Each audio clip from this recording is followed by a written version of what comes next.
These are purple and purple connectors all the way down the tower. This is a blue and purple connector, and these are blue and purple connectors on the base.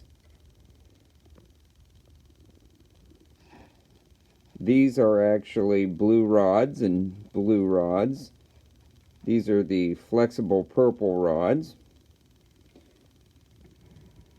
Notice that you have two white connectors here. You have a tan lock that goes into this front white connector, and then you have a tan lock that goes into this back white connector.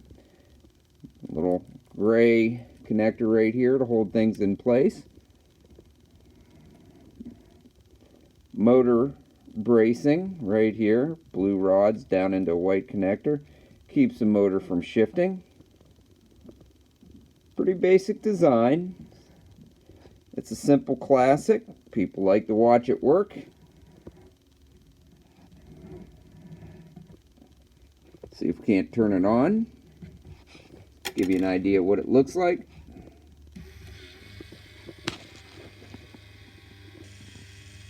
Just your basic classic little ride. One thing you do want to make sure of is that you get plenty of spacing, and you might have to adjust the pedals of the ride so that you get spacing down in here. You don't want those gray connectors to hit the tower.